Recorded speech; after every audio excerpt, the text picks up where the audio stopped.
Hi ನಮಸ್ಕಾರ ಎಲ್ರಿಗೂ welcome back to our channel. ಬನ್ನಿ ಇವತ್ತು ಸಿಂಪಲ್ ಆಗಿ ಒಂದು ಚಾಕ್ಲೇಟ್ ಕೇಕ್ ಮಾಡೋಣ ಪ್ಯಾನ್ ಕೇಕ್ಸ್ನ ಯೂಸ್ ಮಾಡಿಕೊಂಡು.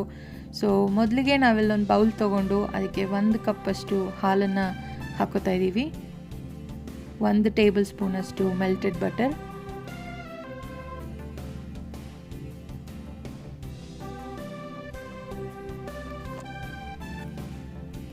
ಒಂದು 10 ml ಅಷ್ಟು ವಿನೆಗರ್,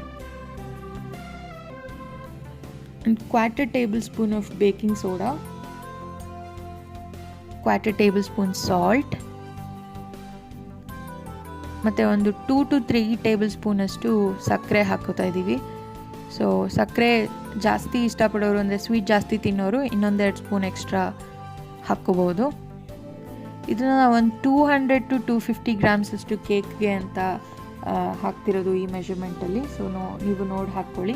ಇದು 1.5 ಕಪ್ಸ್ ಆಫ್ ಮೈದಾ ಹಿಟ್ಟು, ಅದಾದಮೇಲೆ ಒಂದು ಅರ್ಧ ಕಪ್ಪಷ್ಟು ಕೋಕೋ ಪೌಡರ್, ಇದಿಷ್ಟನ್ನು ಹಾಕಿ ಚೆನ್ನಾಗಿ ಮಿಕ್ಸ್ ಮಾಡ್ಕೊಳ್ಳಿ.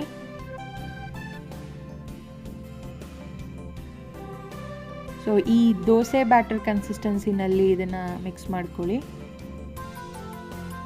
ಅಥವಾ ರೆಗ್ಯುಲರ್ ಆಗಿ ಪ್ಯಾನ್ ಕೇಕ್ಸ್ನ ಮಾಡೋರಾದರೆ ನಿಮಗೆ ಗೊತ್ತಿರುತ್ತೆ, ಇಲ್ಲ ಅಂತಂದರೆ ಈ ಥರ ಬರೋವರೆಗೂ ಅದನ್ನು ಚೆನ್ನಾಗಿ ಮಿಕ್ಸ್ ಮಾಡಿ ಇಟ್ಕೊಳ್ಳಿ. ಮಿಕ್ಸ್ ಮಾಡಿ ಒಂದು 10 ಮಿನಿಟ್ಸ್ ರೆಸ್ಟ್ ಮಾಡೋಕ್ಕೆ ಬಿಡಿ ಬ್ಯಾಟರ್ನ. ಅದಾದಮೇಲೆ ಒಂದು ಪ್ಯಾನ್ ತೊಗೊಂಡು ಅದಕ್ಕೆ ಗೀ ಅಥವಾ ಬಟರ್ನ ಯೂಸ್ ಮಾಡಿ ಗ್ರೀಸ್ ಮಾಡ್ಕೊಳ್ಳಿ. ಆಮೇಲೆ ನೀವು ಕೇಕ್ಸ್ನ ಮಾಡ್ಕೋಬಹುದು. ಸೊ ನಾರ್ಮಲಾಗಿ ದೋಸೆ ಹೇಗೆ ಮಾಡ್ತೀವಿ ಅದೇ ಥರ ಮಾಡ್ಕೊಳ್ಳಿ, ಬಟ್ ತುಂಬ ತೆಳ್ಳಗಾಗೋದು ಬೇಡ, ಇದು ಆದಷ್ಟು ತಿಕ್ಕಾಗೇ ಇರಲಿ.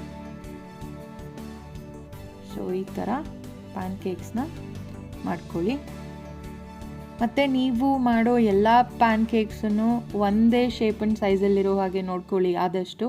ಯಾಕಂದರೆ ಇಲ್ಲಿ ನಾವು ಪ್ಯಾನ್ ಕೇಕ್ಸ್ನ ಕೇಕ್ದು ಲೇಯರ್ಸ್ ಆಗಿ ಯೂಸ್ ಮಾಡ್ತಿರೋದ್ರಿಂದ ಎಲ್ಲದೂ ಒಂದೇ ಶೇಪ್ ಆ್ಯಂಡ್ ಸೈಜಲ್ಲಿದ್ದರೆ ಕೇಕ್ ಸ್ವಲ್ಪ ಚೆನ್ನಾಗಾಗತ್ತೆ ನೋಡೋಕ್ಕೆ. ಸೊ ಇದು ಒಂದು ಪ್ಯಾನ್ ಕೇಕ್ ರೆಡಿ ಆಯಿತು ನಮ್ಮದು. ಸೊ ನನ್ನ ಫ್ರೆಂಡ್ ಒಬ್ಬಳದು ಬರ್ಡೇ ಇದೆ ಇವತ್ತು. ಯೂಶ್ವಲಾಗಿ ಆಚೆಯಿಂದ ಕೇಕ್ ತೊಗೊಂಬಂದು ಸೆಲೆಬ್ರೇಟ್ ಮಾಡ್ತೀವಿ, ಬಟ್ ಫಾರ್ ಅ ಚೇಂಜ್ ಇವತ್ತು ನಾನು ಮನೆಯಿಂದ ಮಾಡ್ಕೊಂಡು ಹೋಗ್ತಾ ಇದ್ದೀನಿ. ಹೋಪ್ಫುಲಿ ಚೆನ್ನಾಗಾಗತ್ತೆ ಕೇಕು. ಸೊ ಈ ಥರ ಎಲ್ಲ ಪ್ಯಾನ್ ಕೇಕ್ಸ್ನು ಮಾಡಿ ಸೈಡಲ್ಲಿ ತೊಗೊಂಡು ಇಟ್ಕೊಳ್ಳಿ. ಆಮೇಲೆ ಒಂದು ಚಾಕ್ಲೇಟ್ ಗನಾಶ್ನ ಮಾಡ್ಕೋಬೇಕಾಗತ್ತೆ ನಾವಿಲ್ಲಿ. ಸೊ ಇದಕ್ಕೆ ನಾನು ಒಂದು 100 ಗ್ರಾಮ್ಸ್ ಅಷ್ಟು ಡಾರ್ಕ್ ಚಾಕ್ಲೇಟ್ನ ಯೂಸ್ ಮಾಡ್ತಾಯಿದ್ದೀನಿ.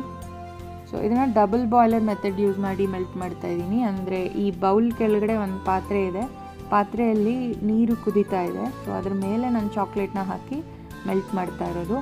ಸೊ ಮೆಲ್ಟ್ ಆಗಿರೋ ಚಾಕ್ಲೇಟ್ಗೆ ಅರ್ಧ ಕಪ್ಪಷ್ಟು ಹಾಲು, ಒಂದು 2 ಟೇಬಲ್ ಸ್ಪೂನಷ್ಟು ಕೋಕೋ ಪೌಡರ್ ಮತ್ತು 1 ಟೇಬಲ್ ಸ್ಪೂನ್ ಬಟರ್ನ ಹಾಕಿ ನಿಧಾನವಾಗಿ ಮೆಲ್ಟ್ ಮಾಡ್ಕೊಳ್ಳಿ, ಅದನ್ನು ಸ್ಟರ್ ಮಾಡ್ತಾ. ಸೊ ಆವಾಗ ನಮ್ಮ ಗನಾಶ್ ರೆಡಿ ಆಗುತ್ತೆ. ಸೊ ಗನಾಶ್ ರೆಡಿ ಆದಮೇಲೆ ನಮ್ಮ ಪ್ಯಾನ್ ಕೇಕ್ಸ್ ಏನಿದೆ ಅದನ್ನು ನಾವಿಲ್ಲಿ ಕೇಕ್ ಥರ ಅರೇಂಜ್ ಮಾಡ್ಕೋತಾ ಇದ್ದೀವಿ. ಅಂದರೆ ಒಂದು ಪ್ಯಾನ್ ಕೇಕ್ ಇಟ್ಕೊಂಡು ಅದ್ರ ಮೇಲೆ ಒಂದು 2 ಸ್ಪೂನ್ ಗನಾಶನ್ನ ಹಾಕಿ ಈ ಥರ ನೀಟಾಗಿ ಸ್ಪ್ರೆಡ್ ಮಾಡ್ತಾ ಕೋಟ್ ಮಾಡಿ. ಸೊ ಹಾಗೆ ಕಂಟಿನ್ಯೂ ಮಾಡಿ ಸೇಮ್ ಪ್ರೋಸೆಸ್. ಎಲ್ಲ ಪ್ಯಾನ್ ಕೇಕ್ಸ್ನು ಒಂದ್ರ ಮೇಲೆ ಇಟ್ಟು ನೀಟಾಗಿ ಅದು ಒಂದು ಕೇಕ್ ಆಗೋವರೆಗೂ ಗನಾಶನ್ನ ಹಾಕಿ ಕೋಟ್ ಮಾಡ್ತಾ ಹೋಗಿ.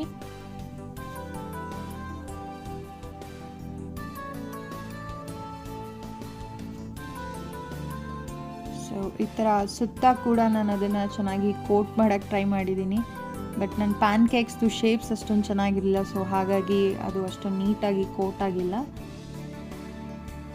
ಬಟ್ ನಾನೊಂದು ಟೇಸ್ಟ್ ಮಾಡಿದೆ, ತುಂಬ ಚೆನ್ನಾಗಾಗಿತ್ತು ಟೇಸ್ಟ್ ಅಂತೂ. ಗನಾಶ್ಗೆ ಮತ್ತು ಒಳಗಡೆ ನಾನೇನು ಪ್ಯಾನ್ ಕೇಕ್ಸ್ ಹಾಕಿದ್ದೀನಿ ಅದು ತುಂಬ ಚೆನ್ನಾಗಿತ್ತು ಟೇಸ್ಟು. ಅದಕ್ಕೆ ನಾನು ಈ ಹಾರ್ಟ್ ಶೇಪ್ಸ್ ಬಿಸ್ಕೆಟ್ಸ್ನ ಯೂಸ್ ಮಾಡಿಕೊಂಡು ಡೆಕೋರೇಟ್ ಮಾಡೋಕ್ಕೆ ಟ್ರೈ ಮಾಡ್ತಾಯಿದ್ದೀನಿ. ನೀವು ಫ್ರೂಟ್ಸ್ ಅಥವಾ ನಟ್ಸ್ ಏನನ್ನ ಕೂಡ ಹಾಕಿ ಇಲ್ಲಿ ಡೆಕೋರೇಟ್ ಮಾಡಬಹುದು.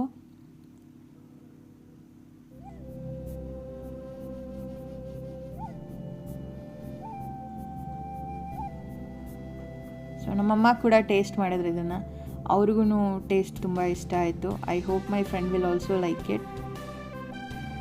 ಸೊ ಇವಾಗ ಇನ್ನೂ ಸ್ವಲ್ಪ ರನ್ನಿ ಇದೆ ನಮ್ಮ ಗನಾಶ್ ಏನಿದೆ ಅದು. ಇದೆಲ್ಲ ಈ ಥರ ನಾನು ಜೋಡಿಸಿದ್ದಾದಮೇಲೆ ಫ್ರಿಜ್ಜಲ್ಲಿ ಇಡ್ತೀನಿ ಒಂದು 10 ನಿಮಿಷ. ಸೊ ಆವಾಗ ಸೆಟ್ ಆಗುತ್ತೆ ಕೇಕು. ಸೊ ಈ ಥರ ಕಾಣಿಸ್ತಾ ಇದೆ.